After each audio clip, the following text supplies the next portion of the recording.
Welcome. My name is Ali, and in today's video, I want to talk about the importance of imagination and why imagination is the key to success.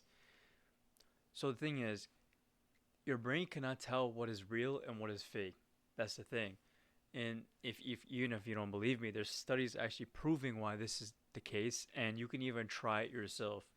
So, the biggest thing is before we talk about the study and how you can actually implement it yourself, what I want to talk about is what reality is, right?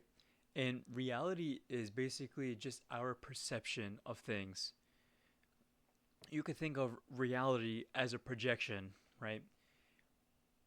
Think of like GTA for example, right? We're behind the main character. We are the camera that is behind the main character, and we are pressing certain buttons to make this character move and take certain specific actions by inputting certain buttons, right? And reality, like I said, reality is just a projection. It's a perception.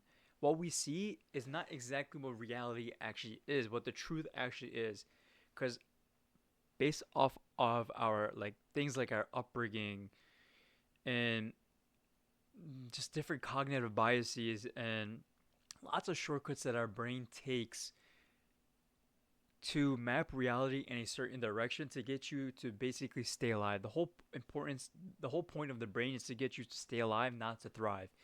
And because of that, your brain takes lots of shortcuts, and your brain,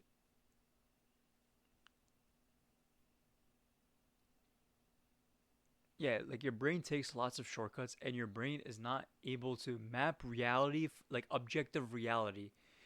Your brain takes in different things and gives you a certain perception, gives you a certain frame of, or lens to see reality in. That is the thing. And right, and what people usually call their reality is basically their subjective reality. So when people say in reality or like things like in reality, you need to take it with a grain of salt. It's because it's usually based off of their perception. How can you tell something is real if they're looking at a fake, right? Like it's like that the real or fake or real or cake sort of situation. How can you tell something is real when you're just looking at fake? That's the thing. Obviously, that's just an example. That's a pretty crude example, not exactly the real thing. But our like I said, our brain is hardwired for survival.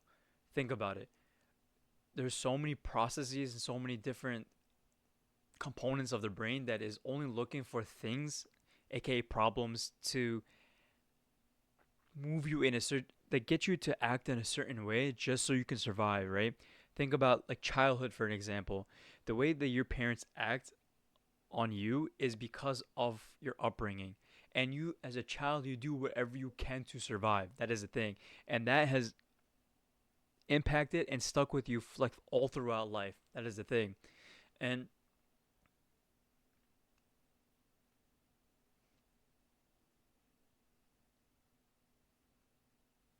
and your brain,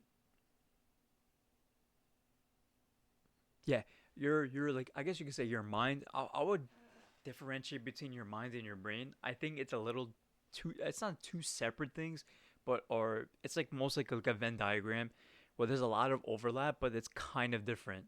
I would when I say mind and brain, what I mean your brain is mostly. I guess you could say this your lower self, like quote unquote your monkey brain, your limbic system, whatever you want to call it. It is the things that get you to act impulsively, and then your mind on the other hand is more so the higher consciousness of yourself. That's how I differentiate between the mind and brain, because I wouldn't say they're exactly the same, but they definitely are the same. That's the thing. So like your mind, it's okay, you see life in a certain perception and a certain lens that gets you to act in a certain way just so you can survive, right? And the thing is, that has got to us to a certain situation, to where we are currently right now. And in order to change that, we need to kind of take off the lens, and you're always going to have a lens on. That's the thing. You're always going to have a lens on, and we want to change our lens. Right now, we might be having like blue tinted glasses, and so we see everything in blue. But the thing is, that blue tinted glasses got to us to a certain level, but the thing is, it's not helping us getting past the next level, getting us to the next level. So we have to change it to, like, let's say purple, for example. It's a different shade. It's a darker shade of blue, but it's also somewhat different to get help you get past the blue stuff, whatever the insert whatever like thing for you, right? For example, my the current level where I'm at got me to a certain level, like shape, business, all this sort of stuff. It got me to a certain level, and now I need to change my perception, basically, to get to me to the next level. That's the thing. And the thing is, how do we change our perception? Because it's very hard to change our perception. And it comes down to beliefs. How do we change our beliefs? And ultimately, that changes our perception. Things, how do we change our beliefs? It comes with action. The best way to believe something, or the best way to act in a certain way, is to change our beliefs. And then that next best thing is to change our beliefs. We need to also change our actions. So they kind of go hand in hand together. So the thing is, how do we change our beliefs? Is that we need to change our actions. But how do we change our actions? Is we change our beliefs, right? It's kind of they kind of canceling each other out, basically. So the thing is, what can we do? If it's hard for us to change our actions, it'll become hard to change our beliefs, and that kind of makes it even more hardwired that we are not that type of person, right? For example, I'm not the type of person that does 300 cold calls, but I need to take action to do 300 cold calls in a day to prove to myself that I am that type of person. You see how kind of backwards logic this kind of is? So I can believe it, and I also need to take action. But the thing in the middle is our imagination. The thing's in the way is our imagination. It's not our brain, it's our mind. That's the thing. How can we use our mind? How can we use our imagination to kind of get split in between belief and action to get them aligned, to get us going in a certain path? That is the main question.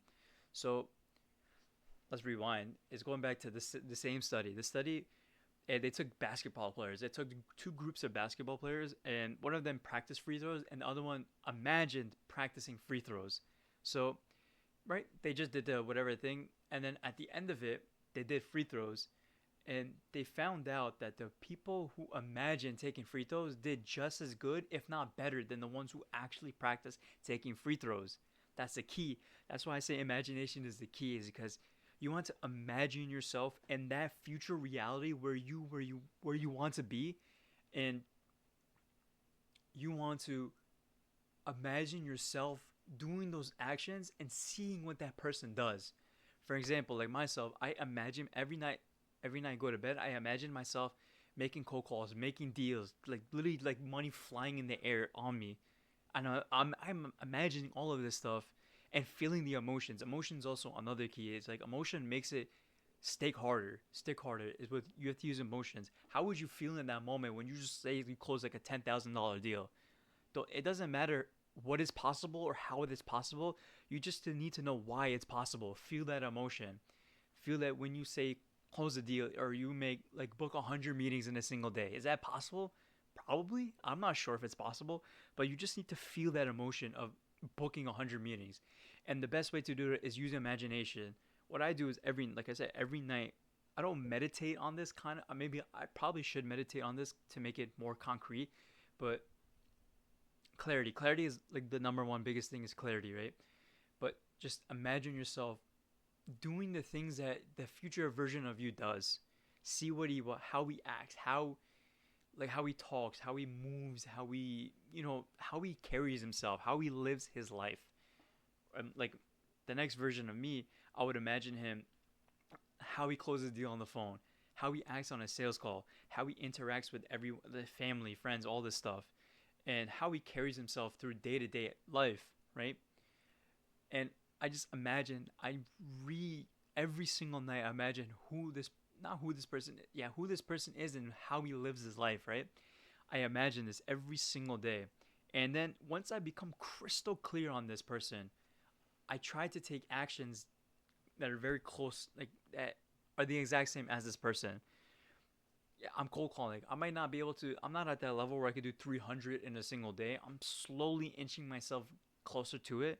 But before I wasn't doing any cold calls. I didn't want to do cold calls. I hated it. It sucked. Today was the first day of doing cold calls where it sucked, but I enjoyed it. Today I didn't. I only did 30, which is less than the usual 50 that I do. But today is the first day where I did it after taking a day off. I did it. It sucked. I felt the pain. I felt the rejection, everything. But I still felt like proud of myself, sort of say. I felt proud that I still did it. I still went through it. I said, I'm going to stop at 25, but let's just finish at 20, 25. I pushed the 30, 31. I pushed myself, and I felt proud of myself. Now I just have to keep this momentum going. That's another thing, but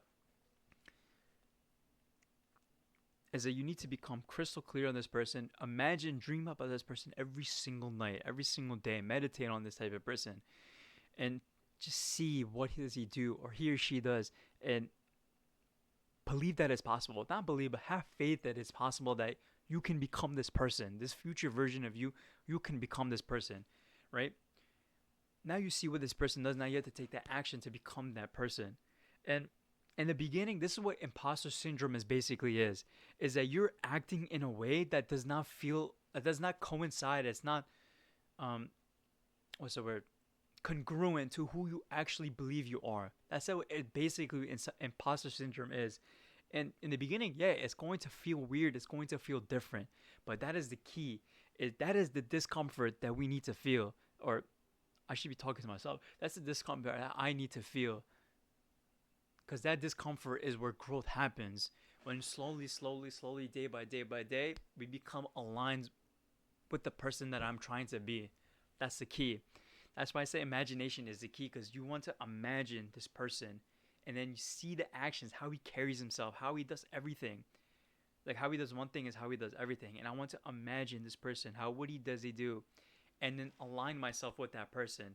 I might not be 100% fully aligned, but the day by day, as they get closer and closer to be 100% aligned, that's when I become him.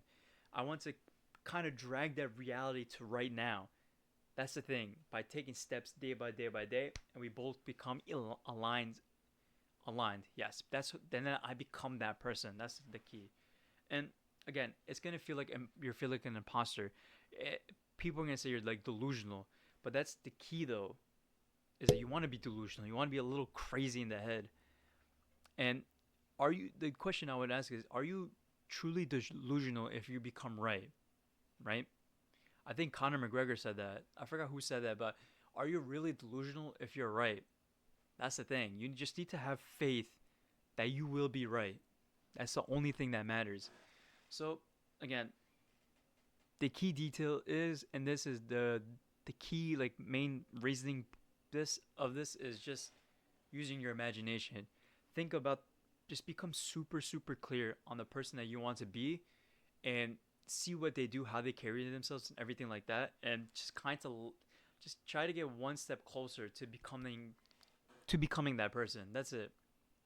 And I promise you, day by day, you do this, you will become that person, and then you will achieve the things that he has achieved. That is the key. That is the key. That's why I say imagination is the key. I feel like Professor X. Peace.